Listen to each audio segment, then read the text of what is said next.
Hello everyone, this is Vikas Kumar. Welcome to marine tutor educational platform.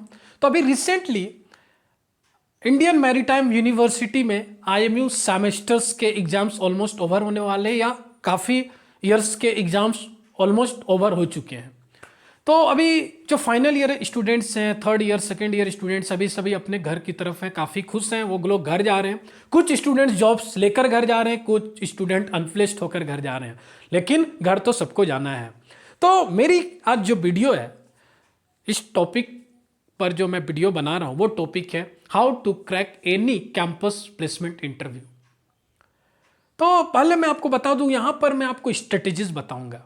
अगर आप study करते हो, टेक्निकल पार्ट अच्छे से पढ़ाई करते हो, तो वही इनफ नहीं होता है। एक स्मार्ट वे, एक स्ट्रेटेजीज फॉलो आपको करनी है, एंड वो स्ट्रेटेजी आपको मैं बताऊंगा। मैं कुछ पॉइंट्स आपको शेयर करूंगा कि आपको कैसे प्लेसमेंट लेनी है।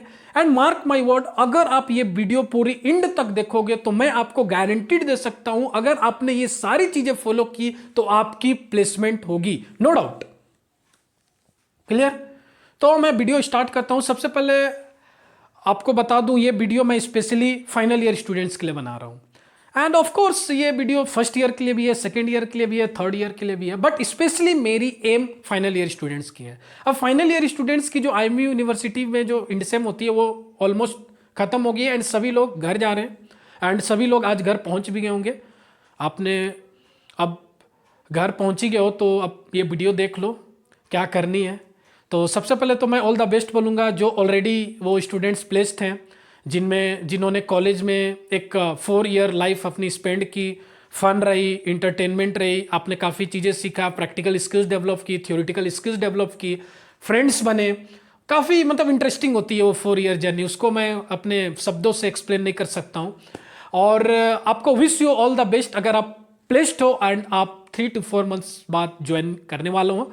अगर आप ये वीडियो देख रहे हो तो आप प्लीज नीचे कमेंट बॉक्स में आप कमेंट करो, आप कौन सी कंपनी में हो, आप कब ज्वाइन कर रहे हो, एंड आपको इस प्लेटफॉर्म से पूरी बीटेक के 4 ईयर प्रोग्राम में कितनी हेल्प मिली। Please comment it below. अगर आपको लगा ये प्लेटफॉर्म आपके लिए वर्थ इट है तो प्लीज कमेंट इट बिलो। अब मैं अपने पॉइंट पर आता हूं, how to crack any campus placement interview. तो सबसे पहले मैं आपको यह बता दूं, जो स्टूडेंट्स अभी घर जा रहे हैं, जिनके पास जॉब नहीं है, जो अनप्लेस्ड है, वो घर जा रहे हैं, उनकी स्ट्रेटेजीज क्या होनी चाहिए सो दैट जब वो कॉलेज को जाएं, आफ्टर 1 मंथ 20-25 डेज बाद अगर वो कॉलेज को जाएं तो वो कैसे प्लेसमेंट्स के इंटरव्यू को क्रैक कर सकते हैं अगर उनको अपॉर्चुनिटीज मिली तो। अगेन, अब यहां पर डिफरेंट मैरीटाइम कॉलेजेस हैं। हर मैरीटाइम कॉलेजेस की स्टैंडर्ड अलग है, प्लेसमेंट सेल्स अलग है, प्लेसमेंट परसेंटेज अलग है।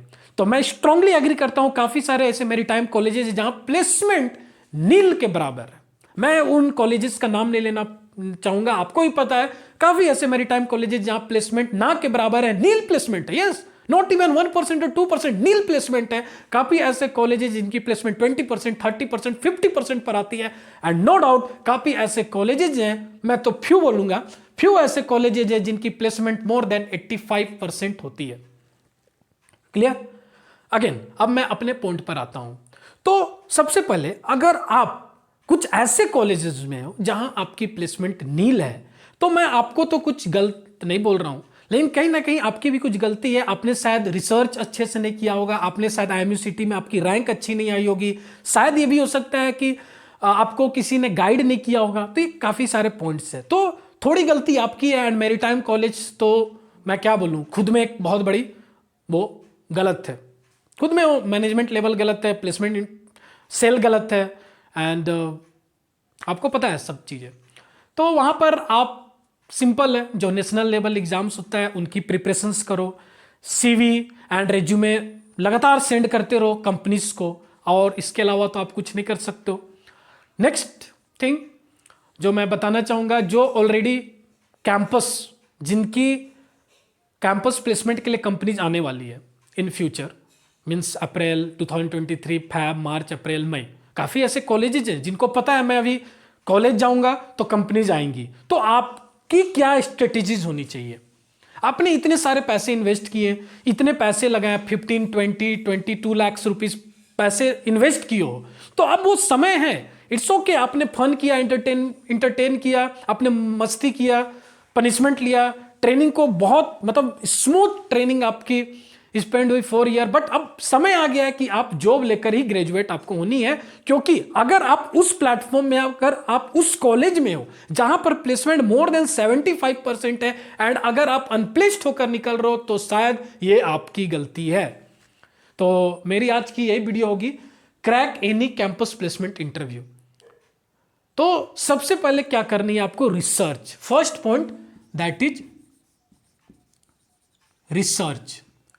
जैसे मैं एक एग्जांपल दे रहा हूं, आप अभी घर से कॉलेज की ओर जाओगे, 20-25 डेज घर में रहोगे, घर में भी क्या करनी है मैं वो बताऊंगा, फिर इसके बाद आप कॉलेज की तरफ जाओगे, तो आपको कुछ पता है ये कंपनीज तो आएगी, बिकॉज ये कंपनीज 2015 से आ रही है, 2010 से आ रही है, 12 से आ रही है आपके कॉलेजेस में, तो ये स्पेसिफिक कंपनीज तो आएगी। तो अगर वो कंपनीज आती है तो आपको कैसे प्रिपरेशन करना है, तो आप जो ये 20-25 डेज है, तो कुछ कंपनीज को टारगेट करो, जो कंपनीज आएगी, तो उस कंपनीज को अगर आप टारगेट करते हो, सपोज मैं एक एग्जांपल देता हूं, फरवरी या मार्च में कंपनी आती है स्टेना, क्लियर, तो स्टेना को आप टारगेट करो, उसकी रिसर्च करो। अब रिसर्च में आपको क्या करनी है, मैं अगर आप बोलता हूं कि आप कंपनीज के बारे में रिसर्च करो, तो आप क्या करते हो, डायरेक्टली उस कंपनीज में जाते हो, types of shift, numbers of shift, establishment, founders, CEO, ये सारी आप थिंग्स चेक करते हो एंड सारी थिंग्स की नोट बनाते हो, that's fine, very good. But आपकी फोकस होनी चाहिए रिसेंट साइंस एंड टेक्नोलॉजी। जैसे स्टेना कंपनी है, उनकी रिसेंट साइंस एंड टेक्नोलॉजी क्या है, उस पर भी आपको रिसर्च करनी है। मे बी वेबसाइट पे गिवन नहीं है, तो आप एटलीस्ट जस्ट सीनियर से पूछो, जो ऑलरेडी सेल कर रहे हो, जो 4th इंजीनियर है, जो ट्रेनी मरीन इंजीनियर है, जो जूनियर इंजीनियर, उनसे आप कॉन्टेक्ट करो एंड उनसे बातें करो एंड उनकी अपनी एक्सपीरियंस को बोलो सर आप शेयर करो। तो ये रिसर्च आते हैं, आप लोगों को अप्रोच करो जो ऑलरेडी उस कंपनीज में है। And also mark my word, जो आप रिसर्च करोगे, जो भी कंपनीज की आप रिसर्च कर रहे हो, छोटी सी एक नोट्स बना लो, सो दैट आपको जब रियल इंटरव्यू में जब आप फेस करोगे, तो आप इन चीजों पर टाइम वेस्ट नहीं करोगे, आप जस्ट वो सोर्स नोट्स देखोगे और खुद को प्रिपेयर कर सकते हो और खुद में कॉन्फिडेंस डेवलप कर सकते हो। तो first thing is research, clear. Now second thing is mode of selection. ये सबसे इंपॉर्टेंट फैक्टर मैं इससे मानता हूं, मेरे लिए सबसे इंपॉर्टेंट है होगी mode of selection, clear. Suppose again मैं एक एग्जांपल लेता हूं, अगेन सेम कंपनी की एग्जांपल लेता हूं, यहां पर मैं कुछ कंपनीज की मैं बोल सकता हूं कंपनीज की कुछ लिस्ट बताऊंगा, उससे मैं आपको कोरिलेट करके समझाऊंगा, क्लियर। तो सबसे पहले मैं अगेन एक एग्जांपल लेता हूं, स्टेना, क्लियर। सपोज आपको पता है मार्च में स्टेना कंपनी आने वाली है मेरे कॉलेज के लिए, मेरे ईयर के लिए, ठीक है। तो आपको पता है शायद मैं शॉर्टलिस्टेड हो सकता हूं। तो सबसे पहले मोड ऑफ सिलेक्शंस में क्या होता है, बैरियर सेट की जाती है। तो first thing that is barrier.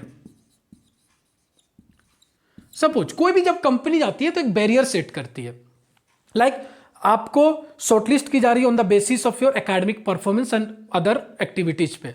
तो सपोज 70% एक बैरियर सेट हो गई, जिन स्टूडेंट्स की 70% से वो एलिजिबल है, वो शॉर्टलिस्टेड है फॉर नेक्स्ट प्रोसेस। जिन लोगों की 85% अबव है वो सिलेक्टेड है, 82% अबव है वो सिलेक्टेड है। ये एक बैरियर होती है, इस पर हर कंपनी इस पर वर्क करता है। ये first mode of selection criteria होती है, क्लियर। अगर आप बैरियर को क्रॉस करते हो, आपको पता है यार, आपको पता है आपकी अगर अच्छी परसेंटेज आप प्लेस नहीं हो, तो आपको पता है यार इन कंपनीज में तो मेरी बैरियर में क्वालिफाई कर जाऊंगा।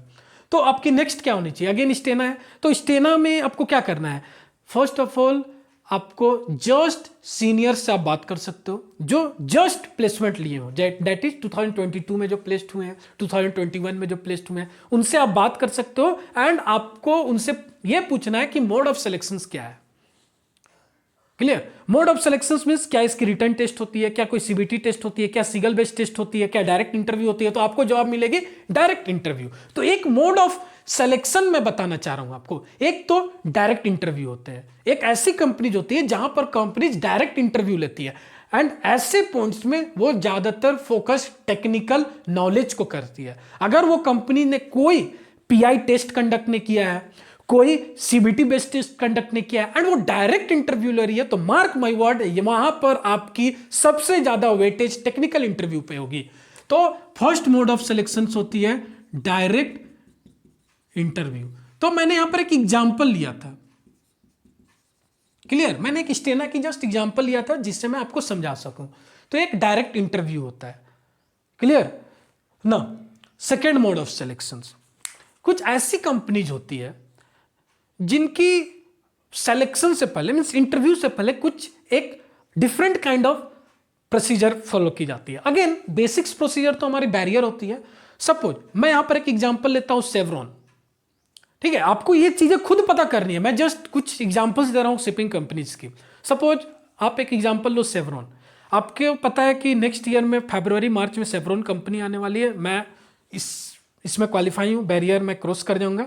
तो सेवरॉन शिपिंग जैसी कंपनी क्या करती है, सबसे पहले वो आपकी रेज्यूमे बोलती है आप सेंड करो, आप रेज्यूमे सेंड करते हो, 50% उसको वहाँ वो मीन्स आउट कर देती है। अब आपकी रेज्यूमे सेलेक्ट हो चुकी है, अब रेज्यूमे सिलेक्शंस के बाद वो पर्सनालिटी इंडेक्स टेस्ट कंडक्ट करती है। मीन्स यहाँ पर एक पीआई टेस्ट हो रही है, that is personality index test, plus उसके बाद एक इंटरव्यू कंडक्ट कर रही है। तो ये मैं नहीं बोलूंगा ये डायरेक्ट इंटरव्यू है, नो, ये डायरेक्ट इंटरव्यू नहीं है। यहां पर आपकी रेज्यूमे सेलेक्ट हुई, चलो ठीक है वो भी कॉमन है, बट यहां पर सबसे बड़ी फैक्टर हो रही है पर्सनालिटी इंडेक्स टेस्ट, और ये बहुत ही अलग तरीके की टेस्ट होती है। आई होप काफी लोगों को ये चीजें पता होगी। तो पर्सनालिटी इंडेक्स टेस्ट के बाद वो इंटरव्यू कंडक्ट कर रहे हैं। तो ये जो इंटरव्यू होती है ये कुछ मिक्स इंटरव्यू काइंड ऑफ होती है। यहां पर वो लोग टेक्निकल इंटरव्यू भी कंडक्ट करेंगे, कम्युनिकेशन स्किल्स पे भी फोकस करेंगे। एंड ऑब्वियसली कम्युनिकेशन स्किल्स जो होती है, सबसे पहले मैं आपको बता दूं, इंग्लिश एक लैंग्वेज है, कम्युनिकेशन स्किल्स एक स्किल्स है। अगर आपको एक लैंग्वेज अच्छी आती है तो इट डजेंट मीन आप एक कम्युनिकेशन स्किल्स में अच्छे होंगे, आप एक ऑडियंस में खड़ा होकर खुद को एक्सप्रेस कर सकते हो। तो मैं पहले आपको बात बता दूं, अगर सपोज आप हिंदी अच्छे से बोलते हो, आप हिंदी काफी अच्छे से बोलते हो, तो ये वीडियो को स्टॉप करो और मैं आपको एक क्वेश्चंस पूछता हूं कि आप अपने बारे में बताएं। आप इस वीडियो को पॉज करो और अपने बारे में बताना स्टार्ट करो। अगर आपकी कम्युनिकेशन स्किल्स अच्छी नहीं होगी तो आपकी लैंग्वेज कितनी भी अच्छी हो, आप हिंदी कितने भी अच्छे बोल सकते हो, लेकिन आप खुद को किसी के सामने एक्सप्रेस नहीं कर पाओगे। तो इससे मैं बोलूंगा lack of communication skills. English एक लैंग्वेज है, काफी लोग ऐसे भी होंगे, आपके बैचमेट्स ऐसे भी होंगे जिनको इंग्लिश तो काफी अच्छे से आती है, लेकिन जब उससे आप खड़े होकर बोलते हो यार कुछ ऑडियंस के सामने आप कुछ बोलो, स्टेज फियर होती है, या बोल सकता हूं उनमें कॉन्फिडेंस नहीं होती, वो बोल नहीं पाते, तो उसे मैं बोलूंगा लैक ऑफ कम्युनिकेशन स्किल्स। तो कम्युनिकेशन स्किल्स आपको ये नहीं सोचना है कि मुझे इंग्लिश नहीं आती है। 10th में इंग्लिश दिए थे ना, 12th में इंग्लिश दिए थे ना, पास हो गए ना। BTech marine engineering first semester में इंग्लिश थी ना, पास हो गए ना, मीन्स आपको इंग्लिश समझ में आती है ना, आप इंग्लिश पढ़ लेते हो ना, आप इंग्लिश बोल लेते हो ना। तो आपको प्रॉब्लम कहां हो रही है, खुद को एक्सप्रेस करने में ना। जो चीजें जान रहे हो वो आप बता नहीं पा रहे हो ना, means lack of communication skills. ऐसा नहीं है कि आप हिंदी जानते हो तो मैं हिंदी में आपकी इंटरव्यू लूं ना, तो वहां भी आप लैक करोगे। क्लियर। तो कम्युनिकेशन स्किल्स तो ये इंपॉर्टेंट फैक्टर, इंटरव्यू की सबसे इंपॉर्टेंट फैक्टर है। अगर आप कुछ चीजें जान रहे हो और एक्सप्रेस नहीं कर पा रहे हो तो आपकी टेक्निकल नॉलेज बर्बाद है। तो कम्युनिकेशन स्किल्स पे तो आपको फोकस करनी है। तो ऐसे इस तरह के इंटरव्यू में इंटरव्यूअर आपकी कम्युनिकेशन स्किल्स पर फोकस करते हैं। एंड ऑब्वियसली ये जो सेवरॉन ऐसी कंपनीज की जो टेक्निकल इंटरव्यू होती है थोड़ी इजी होती है, बेसिक्स पर वो लोग क्वेश्चंस पूछते हैं। Now third mode of selection, like यहां पर क्या होता है, सीबीटी बेस्ड टेस्ट होते हैं, सीबीटी बेस्ड टेस्ट। अब ये जो सीबीटी बेस्ड टेस्ट होंगे ये 2 टाइप्स ऑफ टेस्ट होंगे। क्लियर। एक तो टेक्निकल टेस्ट होंगे और एक एप्टीट्यूड। क्लियर।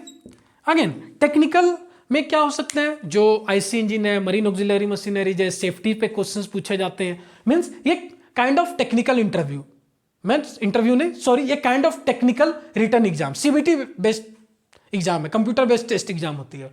तो ये टेक्निकल में आपको एमसीक्यूज के फॉर्म में पूछ सकते हैं ऐसे क्वेश्चंस। तो लाइक ऐसी कौन कौन सी कंपनीज है जो सीबीटी बेस्ड टेस्ट कंडक्ट करती है सिलेक्शन प्रोसीजर में, काफी ऐसी कंपनीज है like Scorpio ship management, MSI ship management, ऐसी कंपनीज है जो सीबीटी बेस्ड टेस्ट कंडक्ट करती है बिफोर इंटरव्यू।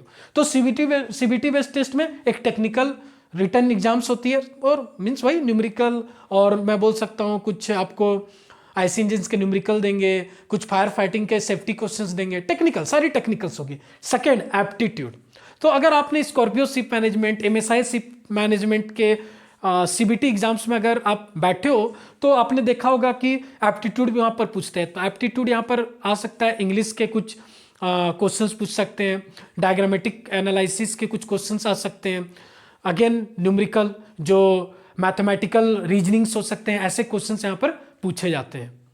क्लियर? तो ये दो पार्ट हो गई।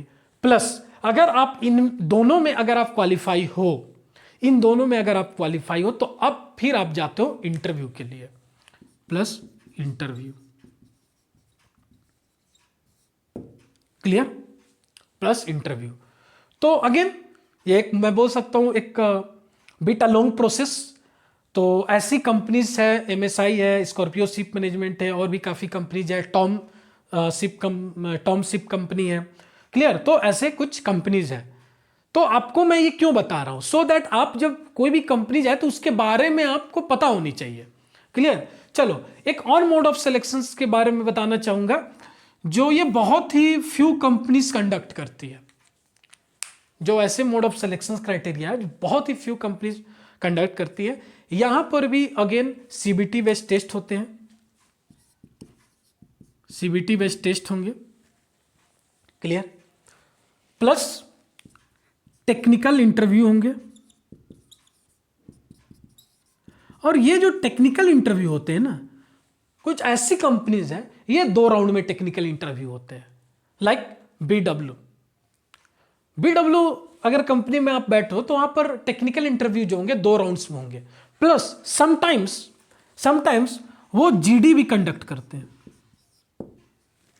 समटाइम्स वो जीडी भी कंडक्ट करते हैं, ग्रुप डिस्कशन। तो अगेन ये रियली में एक लॉन्ग प्रोसेस है। एंड सीबीटी बेस्ड एग्जाम भी आप क्वालिफाई करोगे, फिर आप इंटरव्यू जाओगे। इंटरव्यू भी 2 इंटरव्यू होगी, first technical interview and second technical plus HR round. तो अगेन इंटरव्यू के यहाँ 2 राउंड है। अगेन कभी कभी वो लोग ग्रुप डिस्कशंस भी करवाते हैं। कोई एक टॉपिक देंगे, उसमें वो डायरेक्टली आपको कम्युनिकेशन स्किल्स आपकी वो लोग जज कर पाएंगे। तो ये अगेन लॉन्ग प्रोसेस है। तो एक ये मोड ऑफ सिलेक्शन है, ये जो मैंने जितना एक्सप्लेन किया एक मोड ऑफ सिलेक्शन है। तो आप जब भी इंटरव्यू के लिए बैठ रहे हो, कोई भी कंपनीज के इंटरव्यू के लिए बैठ रहे हो, तो आपको रिसर्च करके एंड उसकी मोड ऑफ सिलेक्शन आपको पता होनी चाहिए। And apart from this requirement आपको एक स्ट्रॉन्ग कॉन्फिडेंस चाहिए।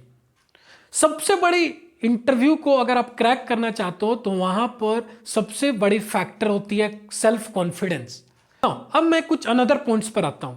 अभी आप घर गए हो, घर में अभी आप 20-25 डेज सपोज आप स्पेंड करोगे, तो वहां पर मैं आपको स्ट्रांगली रिकमेंड करूंगा टेक्निकल स्टफ से जुड़े रहो। काफी सारे मेरे प्लेटफॉर्म पे लेक्चर्स हैं, उन लेक्चर्स को आप रेगुलर देखो, उन लेक्चर्स की नोट्स बनाओ एंड बिलीव मी आपकी प्लेसमेंट होगी। एक तो ये टेक्निकल हो गई। सेकेंड जो होगा मैं बताना चाहूंगा इंटरव्यू मीन्स आपको कॉन्फिडेंस डेवलप करनी है, आप में जो सेल्फ कॉन्फिडेंस है उसको इंप्रूव करनी है। तो सेल्फ कॉन्फिडेंस को आपको इंप्रूव करने के लिए 2023 में मेरे प्लेटफॉर्म पर एक बहुत ही बड़ा इंटरव्यू पैनल हम कंडक्ट करने जा रहे हैं, जहां पर मैं काफी सारे एस्पिरेंट्स के साथ मैं इंटरव्यू सेशन कंडक्ट करूंगा। वो इंटरव्यू सेशंस में आपको पार्टिसिपेट करनी है, अपनी कॉन्फिडेंस बूस्टअप करनी है। तो सेल्फ कॉन्फिडेंस सबसे बड़ी चीज होती है कोई भी इंटरव्यू को क्रैक करने के लिए। अगर आप में सेल्फ कॉन्फिडेंस है तो ये फैक्टर्स जो है ये बेसिक्स फैक्टर है, इन फैक्टर्स प्लस सेल्फ कॉन्फिडेंस तो आपको कोई भी कैंपस प्लेसमेंट को क्रैक करने से नहीं रोक सकता। होप आपके लिए काफी इंफॉर्मेटिव रही होगी। मैंने काफी सारे एग्जांपल्स दिए, डिफरेंट कंपनीज के एग्जांपल दिए। मैं उसी कंपनीज पर बात नहीं किया, मैंने एक एग्जांपल दिया सो दैट आप उसके अकॉर्डिंग खुद को प्रिपेयर करो। Okay, so all the best, keep rocking, stay tuned, stay connected. Thank you.